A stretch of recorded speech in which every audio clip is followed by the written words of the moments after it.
నమస్తే శ్రీధర్ గారు. నమస్తే అండి. శ్రీధర్ గారు, మేబీ ఇది నా పర్సనల్ క్యూరియాసిటీ కొద్దిగా అడుగుతున్న క్వశ్చన్ అనుకోవచ్చు. యాహ్! అయితే యాజ్ ఏ స్పిరిచువల్ గురువుగా మీరు చాలా స్పిరిచువల్ ప్రాక్టీసెస్ చేస్తూ ఉంటారు. చాలా నాకు తెలిసినంత వరకు కొన్ని ఇయర్స్ నుంచి మీరు చాలా విషయాల మీద లైక్ అంటే ప్రతి విషయం మీద మీకు ప్రాక్టీస్ చేయడం అనేది చాలా అలవాటు ఉంటుంది.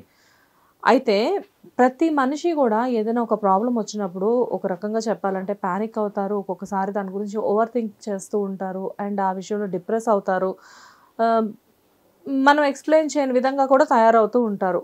కాకపోతే ఏంటంటే ఈ స్పిరిచువల్ ప్రాక్టీసెస్ అనేది ఒక మనిషికి ఇది శాశ్వతం కాదు, ప్రతిదీ అశాశ్వతమే అని చెప్పే విధంగా ఉంటాయి అని చెప్పి కూడా మీరు కొన్ని సందర్భాల్లో నాకు చెప్పారు. ఆ విషయం నాకు గుర్తుంది.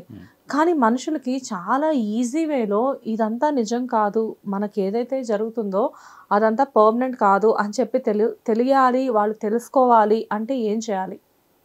ముఖ్యంగా బౌద్ధంలో ఒక పదం ఉంటుందండి, ఇంపర్మినెన్స్ అనేది. ఇప్పుడు మీరు అశాశ్వతం అన్నదాన్ని ఇంపర్మినెన్స్ అంటారు. ఓకే, నేను చెప్పబోయేది ప్రతి ఒక్కళ్ళు చాలా డీప్గా అర్థం చేసుకుంటే కనుక ఎంత బ్యూటిఫుల్ పదం అంటే అది. క్వాంటమ్ ఫిజిక్స్ నేను నేర్చుకునేటప్పుడు వేవ్ అంటే ప్రతిదీ విశ్వంలో ఉండే అంతా శక్తిమయం అంటాం. శక్తి అంటే కనుక శక్తి ఎలా ఎక్స్ప్రెస్ అవుతుంది, ఒక వేవ్ లాగా, తరంగంలాగా ఇదవుతుంది శక్తి అనేది. శక్తి ఎలా ఉండొచ్చు, ఎలా పడిపోవచ్చు, లేకపోతే ఎలా ఉండేసి ఎలా రావచ్చు, రకరకాలుగా వేవ్స్ అనేది ఉంటాయి, తరంగాలు. సో వేవ్ని మీరు అర్థం చేసుకుంటే వేవ్ ఏం చేస్తుంది, ఇక్కడ వచ్చేటప్పుడు ఫర్ ఎగ్జాంపుల్ నా కాలు నొప్పి స్టార్ట్ అయింది అనుకోండి. కాలు నొప్పి 0 స్థాయిలో ఉంది. 0 స్థాయి నుంచి ఏమైంది, ఒక 10 నిమిషాలకి ఇలాగ మెల్లమెల్లగా ఒక 10% వచ్చింది. ఆ తర్వాత వచ్చేటప్పుడు 50% వచ్చేసి ఇక్కడ పీక్ స్టేజ్కి వచ్చింది. అంటే వేవ్ ఇలా పెరిగేసి ఇక్కడికి వచ్చింది. ఈ పీక్ 50% స్టేజ్లో 75% దాకా ఇలాగ కొనసాగింది. అంటే 50 to 75%, ఆ 15% నేనేమనుకుంటున్నాను, ఆ 15% నొప్పి పీక్కి వెళ్ళిన తర్వాత ఇక ఈ నొప్పి నాకు ఉండిపోయిద్ది, ఇదేంటి నేను సఫర్ అవుతున్నానని చెప్పేసి బాధపడటం స్టార్ట్ చేస్తాను. ఓకే ఓకే, ఈ పర్టిక్యులర్ 25% నేను శాశ్వతం అనుకుంటున్నా ఎప్పుడు ఆ పెయిన్లో ఉన్నప్పుడు. ఆ తర్వాత ఒక మూమెంట్ నేను నిద్రపోయినప్పుడు, లేకపోతే మెల్లగా వచ్చేటప్పటికి నేను ఇలాగేదో షూటింగ్ చేసుకుంటా ఉన్నప్పుడు, పూర్తిగా నేను మెడ్జింగ్ మూమెంట్లో ఉన్నప్పుడు, దాని గురించి పట్టించుకున్నప్పుడు మెల్లగా అది తగ్గుతూ వచ్చి మెల్లగా తగ్గిపోయిన అన్న విషయం కూడా నేను మర్చిపోయేలాగా 0లోకి వచ్చేసింది. నాకు ఇంతకుముందు నొప్పి ఉందన్న విషయం కూడా నేను మర్చిపోయా, నేను పనుల్లో పడిపోయేసి. అంటే ఏమైంది, ప్రతి సమస్య కూడా మీరు చూస్తే విశ్వంలో ఉండే ప్రతి సమస్య మన జీవితంలో ఏర్పడేవి, నాకు ఏర్పడేవి, లేకపోతే కనుక చిన్న చిన్న ఇలాంటి హెల్త్ ఇష్యూస్ కావచ్చు, సో ఏదైనా ఆర్థికమైన నష్టాలు కావచ్చు, ఇలా అన్ని రకాలు కూడా సమస్య 0 నుంచి స్టార్ట్ అవుతాయి, పెరుగుతాయి. ఒక స్టేజ్లో పెరగటం అనేది కొన్ని నెలల్లో పెరగవచ్చు, కొన్ని సంవత్సరాల్లో పెరగవచ్చు, కొన్ని 1 వీక్లో పెరగవచ్చు, పెరుగుతాయి, అక్కడ స్టాగ్నేట్ అవుతాయి, ఆ తర్వాత మెల్లగా తగ్గుతాయి. అంటే కంప్లీట్ ఇంపర్మినెన్స్. ఓకే, సూపర్ కదా. లైక్ అంటే థియరీ బాగుంది, పెరగడం తగ్గడం మళ్ళీ పెరగడం, లైక్ అంటే ఇదంతా కూడా నిజంగానే మీరు అన్నట్లుగా ఓకే చెప్పండి, బాగుంది. ఇప్పుడు నాకు లాస్ట్ ఇయర్ ఆల్మోస్ట్ ఒక లెఫ్ట్ ఐ వచ్చేటప్పటికి ఒక 3 months 4 months పాటు కంప్లీట్ అసలు విపరీతంగా ఈ ఏరియా అంతా కూడా విపరీతంగా పెయిన్ వచ్చేది. సో డాక్టర్ దగ్గరికి వెళ్తే కనుక ఏమీ లేదు, సంథింగ్ ఇబ్బంది ఏం లేదు, కొద్దిగా డిహైడ్రేషన్ కావచ్చు అది అన్నాడు. నాకు ఐ ఫిక్స్డ్ ఇట్, అంటే ఇంకా లేదు, ఇంకా నేను దీన్ని ఎలా క్యారీ చేయాలని అనుకున్నా. అది ఎలా తగ్గింది కూడా నాకు ఇప్పటికి తెలియదు, ఆటోమేటిక్గా తగ్గిపోయింది. అంటే నా ఉద్దేశం ఏంటంటే ప్రతి మనిషికి ఇలాంటి ఎక్స్పీరియన్స్ లైఫ్లో ఉంటుంది కదా సార్. మనకి ఎందుకు వస్తుందో, కొన్ని పెయిన్స్ మనకి ఎప్పుడు వస్తాయో ఎందుకు వస్తాయో తెలియదు. ఆ పెయిన్ వచ్చినప్పుడు మనం హాస్పిటల్కి వెళ్ళి ఎంఆర్ఐలు తీపించుకున్నా కానీ అక్కడ ఏమీ ఉండదు. కొన్ని నెలల తర్వాత ఆటోమేటిక్గా ఆ పెయిన్, అబ్బా ఇది ఇంకా ఇంతేననుకుంటా అని చెప్పేసి మనం సఫర్ అవుతున్న క్రమంలో ఆ పెయిన్ సడన్గా ఉన్నట్టుండి ఏదో ఎరేజర్తో జరిపేసినట్టు పోద్ది.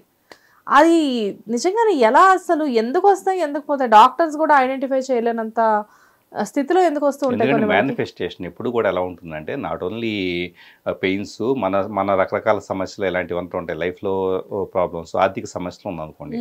ఆర్థిక సమస్య అయినా ఎందుకు వస్తుంది అంటే మనం సరిగా ఫైనాన్షియల్ ప్లానింగ్ లేకపోవటం వలన, లేకపోతే కనుక కెరీర్ డెసిషన్ నిర్ణయాలు సరిగా లేకపోవటం వలన మెల్లగా ఏమవుతుంది, కొద్దిగా చిన్న చిన్న సమస్యగా ఉన్నది కాస్త ఒక్కసారిగా వచ్చేటప్పటికే బాగా అప్పులు అవ్వటం, లేకపోతే ఇంకేదో సంథింగ్ అయ్యిద్ది. ఎంతకాలం పాటు అది పెరుగుతూ వచ్చి ఎక్కడో చాటు వచ్చేటప్పటికి దానికి కర్వ్ వచ్చేవాడు పైకి రాగానే ఇదే నాకు సమస్య అంటాం. ఇప్పుడు మొదటి నుంచి ఉన్న సమస్య ఎలా ఉంది, కొద్దిగా ఉంది, ఏముంది మేనేజ్ చేయొచ్చు అనుకున్నాం. పెరిగిన తర్వాత దాన్ని పర్మనెంట్ అనుకుంటున్నాం. అంటే మేనిఫెస్టేషన్ అనేది ఫిజికల్ పెయిన్ అయినా ఇంటర్నల్గా చిన్నగా మొదలవుతూ ఉండిద్ది. అప్పుడప్పుడు డిస్కంఫర్ట్ అనిపించిద్ది, మనం పట్టించుకోం, వెళ్ళగా ఒక రోజు పీక్ వెళ్ళిపోయిద్ది. అంటే ఇంపర్మనెన్స్ అనే దాన్ని అర్థం చేసుకుంటే మనిషి చాలా ప్రశాంతంగా ఉండగలుగుతాడు. నేను జపాన్లో ఒక యుఎస్కి సంబంధించిన ఒక మాంకు, అతను ఏం చేస్తున్నాడు, బౌద్ధాన్ని ప్రాక్టీస్ చేయడం కోసం జపాన్ వెళ్ళాడు. అక్కడ ఒక కొండ హైయెస్ట్ పీక్, ఆ కొండ మీద కొంతమంది మాంక్స్ ఉంటారు, సో సన్యాసులు. వీళ్ళు వచ్చి ప్రతిరోజు కింద ఉండే టెంపుల్స్లో దిగి దాదాపు ఒక 5 కిలోమీటర్స్ అలా దిగి వచ్చి పూజలు చేసి, సో వాళ్ళ బౌద్ధంలో ఉండే ఇవన్నీ చేసి మళ్ళీ పైకి వెళ్ళాలి. అది 12 సంవత్సరాల పాటు చేయాలి. ప్రతిరోజు కంపల్సరీ కిందకి రావాలి, పూజ చేయాలి, పైకి వెళ్ళాలి, 12 సంవత్సరాల పాటు చేయాలి. అది టాస్క్, అది కంప్లీట్ ఒక ప్రాజెక్ట్ అంతే. అంటే వాళ్ళు ఒక దశను దాటడం కోసం టాస్క్ 12 సంవత్సరాలు చేయాలి.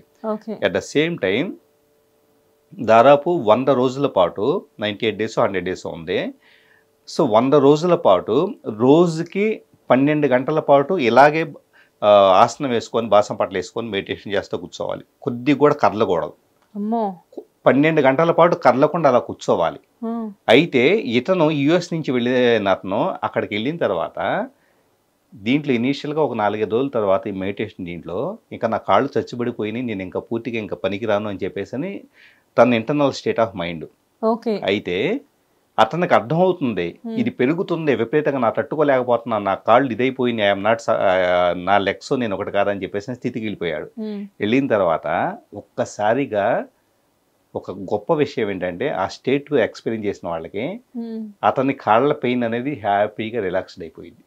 అబ్బా అవునా? జనరల్గా చాలా వరకు బాస్పెట్లు వేసుకొని ఏదైనా స్పెషల్ పూజలు అప్పుడు కూర్చుంటే కింద పూజ అయిపోగానే, పూజ సగంలో ఉండగానే పూజ మీద కాన్సన్ట్రేషన్ కంటే కాళ్ళ నొప్పుల మీద కాన్సన్ట్రేషన్ ఎక్కువగా ఉంటుంది మాకైతే.